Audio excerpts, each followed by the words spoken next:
Hi, my name is Louise. And hi, I'm Emma. And you're listening to Murder or Myth, the true crime podcast where not everything is true. The aim of the game is to find out whether the story is actually a murder or if it's just a myth. Now, let's get started. So, hi Louise. Hi Emma, how are you? I'm good now, thank you very much. How are you? I'm good. Excited to hear this week's episode. You're going to be telling me a murder story? Yep, so I'll tell you the murder story, which is called The Murder of Stephanie Orwell. This murder begins in Ontario, Canada, 1980. So it's like May 19th, in a pub called the West End Bar. A woman called Stephanie Orwell was out for the night with a group of about 20 from her local lacrosse team after their win in the Division 3 league, promoting them to Division 2. So they're they're celebrating, out for a good time. So everyone is having a great time, the drinks are flowing.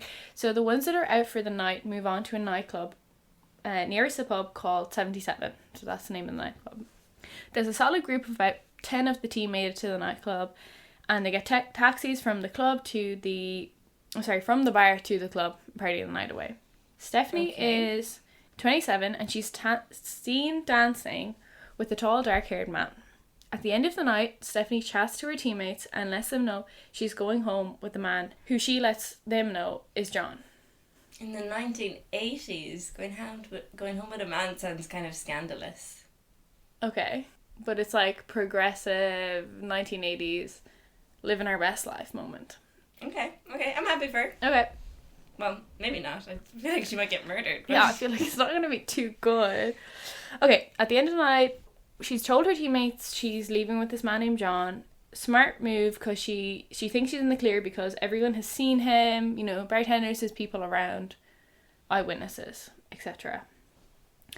So, all good. No, wrong. Oh. So, unfortunately, this is the last time Stephanie is seen alive. The last person to see her was the taxi man they got home with. So, she gets in a taxi with John and the taxi man, and that is the last time Stephanie Orwell was seen alive. Did the taxi man, give an account of John? Yeah, but I'll get to that now in a minute, but he did, yes. Okay. Of course, he was tracked down. So a week later, a body is discovered by a teenager walking their dog at the local nature reserve named Dundas Valley. The body is found in some brush, with a bag and clothes nearby. The contents in the bag included some makeup, her keys, her wallet, her mobile phone.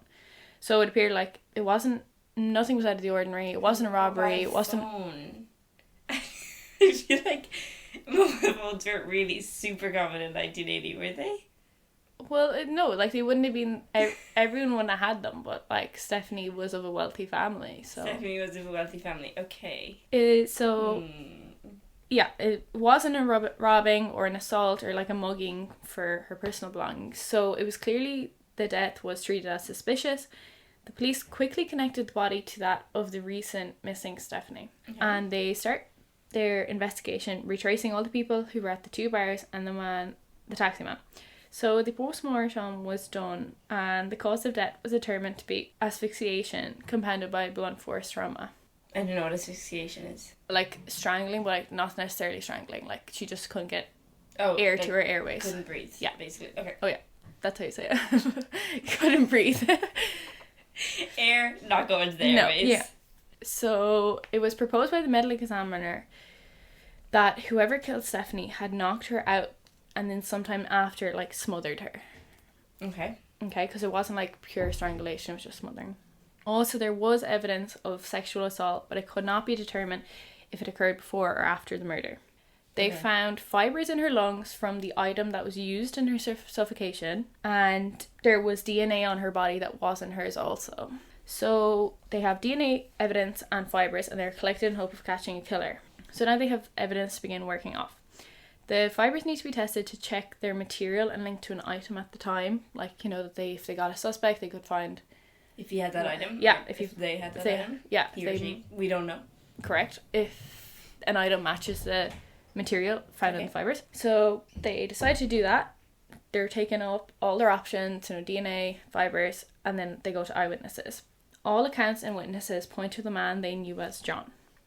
The bar staff and her teammates recounted the description of the man at the night, and they all gave similar descriptions. So, sketches are drawn, good details are gotten.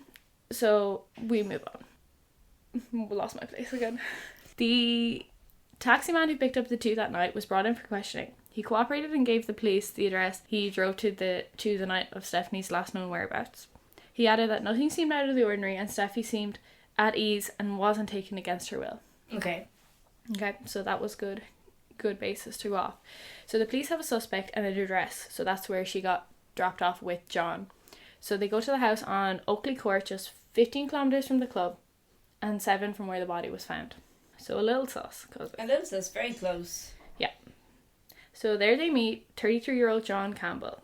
He agrees to go with police for questioning and by all accounts is very cooperative with the police and polite. Okay. So, seemingly like a sound guy, but we'll have to wait and see. John undergoes questioning and a polygraph test and his house is searched for items to match the fibres. He passes the test and tells police his version of the story, which was that he and Stephanie went back to his house where Stephanie had a couple more drinks and they hung out for a good while until Stephanie requested to go home. He said he decided to drop her home himself as he hadn't drunk in a while and was too late for any taxis to be out. Due to the early morning hours, no witnesses came forward to say that they had seen John's car driving around, or no one in Stephanie's apartment block came forward to corroborate John's story that he had watched her enter the building. Okay. So it's like early morning, perfect for no witnesses to be out and about. So all the evidence they have on the case now is the DNA collected from the scene and the fibres that were collected from her lungs. Is there any proof that Stephanie returned to her apartment? No, there was like no witnesses to... Nothing like within the apartment, like that could give... Did she live alone? Yeah, in her apartment, but like in an apartment block where others would be. But she left alone in an apartment. Okay, I'm just trying to think, like would there be anything that would make it obvious, but I guess not. No. Like anything that could have been, like could she have left something there from the nightclub? Like after she came back, would she have left something there just to show that like after the night out she returned to her apartment? That would... Yeah, but I'd say that anything like that could be construed as circumstantial. Yeah, true. Because technically if she landed back she could still have not left anything. We don't know. Yeah, I'm satisfied with that. Okay, good to know. So also, I was going to say there, so all the evidence in the case is only DNA collected from the scene and fibres that were in her lungs. There was no weapon ever found to suggest a blunt force trauma, which was kind of the first step in the murder. Does John's DNA match the DNA found? No, I'm still working through the story, Louise. At the time, no. Let's just stick to the schedule. Just trying to engage in the conversation. You need to jump in ahead, like we have to work through it. Okay, yeah, and the fact that the main suspect passed a lie detector, that's another contribution. Yeah. Okay. The fibres were found out to be polyester, which was everywhere at the time, and it matched to many items in John's house. However, unfortunately, would have matched to fibres found in most houses at the time. So the case is now only circumstantial evidence and DNA which cannot be fully processed against the samples taken from John due to lack of advancements at the time.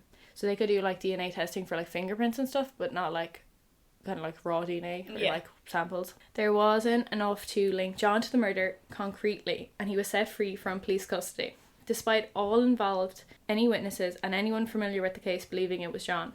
So the case goes cold for 8 years, and now we jump over to England. In 1986, in England, the first DNA used to try and convict a murderer is used, and it sets off a chain of cold cases being solved around the world. Based off DNA collected and kept in Stephanie's case, the murder was finally solved and the case was brought to a close in 1989. So this advancement in England was able to match up more complex DNA profiles. So the DNA in this case matched 98% to John Campbell. Okay. So he was convicted and sentenced to life in prison for sexual assault and murder of Stephanie Orwell. The murder is finally solved and he maintains it wasn't him and refuses to confess to the murder. The polygraph testing has since been rejected as a means of proof for or against someone in criminal cases due to its unreliability, with notable serial killers such as the Green River Killer and Ted Bundy being known to have been able to pass the test. Okay, yeah. So it's like, it can't be used anymore. Your ability to lie is like very subjective. Yeah. Because it measures your like heart rate, your blood pressure, you know, certain things that you can regulate if you even truly believe you didn't do it. So basically he had gone free for so long based off the merits of a polygraph test and lack of DNA advancements, but kind of just as both were coming to an end. So thankfully he did get convicted and was sentenced to life in prison. Okay. So that is the story of Stephanie Orwell. That's the story. The story of Stephanie. Yeah. That's the story of Stephanie. Okay. My guess is that it's a myth, but I could be going off some incorrect reasoning. Go on. So I think in 1980, and I could be totally wrong. Yeah. That it wouldn't be like particularly, like you wouldn't be particularly vocal about going off with somebody like after on the way home from a nightclub. Okay. Like I feel like obviously it happened, but I feel like it was done a little bit more in secret. Okay. Like people were very like what's the word? Like people were very judgmental about it. Yeah, okay. Very conservative. I'm also slightly unsure about how many people had mobile phones in 1980. Would it have been super common? Yeah. I feel like it was primarily landlines. Okay. And then like more recent than that, like I feel like pagers came in, and then mobile phones came in like for everyone. Okay. Also, a really good fact about 1986, the way that DNA testing improved. Yeah. And I feel like that was like a really good detail that you researched. Okay. Maybe didn't like come up in the thing. Yeah. But I do also feel like it could be a murder. Like if it's a myth, it was really well written. Like the thing about the fibers in the lungs, that was like, oh, that kind of sounds like a murder. Yeah. Okay, I get you. But I'm gonna guess a myth. Okay. You're right. It's a myth. It's a myth.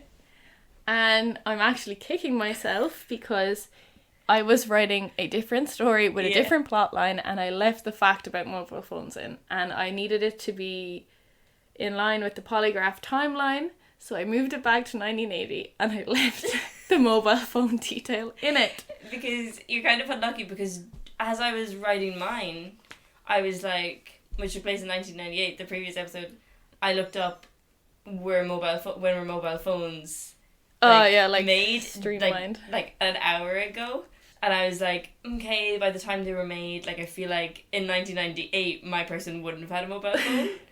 Or because I did look up then and it said that there were some phones in 1980, so I was like, I can go with it. Yeah, but they were expensive. I don't feel like they were common. I was gonna write a completely different story, and I left the detail in. The details that was my downfall. Yeah, but damn, they're difficult. Yeah. Okay, well, I learned my lesson now. Yeah. Everything needs to match up. It's so difficult. Like, I feel like one thing that is hard to think about is, would this information be, like, published in an article? So, like, when I was thinking it, like, when you were like, oh, what, in the, okay, this is referencing last week's episode, guys, go watch it. When you were like, oh, what was her job? Like, the wife's job? I was like, they wouldn't write that in the article, so I didn't include it. Fair, okay. But then maybe I should have known it. But you know that kind of way, like when you read an article about, like when we do actual murder stories and you're looking at articles, it's like, what details did they include? But I feel like as well sometimes they just add in anything because they don't have enough other things, so they're just filling it up. But I was like, at the start, would they have said about like the different, like half the lacrosse team split? I was like, that seems like irrelevant. Yeah. Yeah. See, I'm trying to just like, I was trying to be like as detailed as possible while also keeping it super relevant. Yeah, I was trying to go through that. There were still people there though.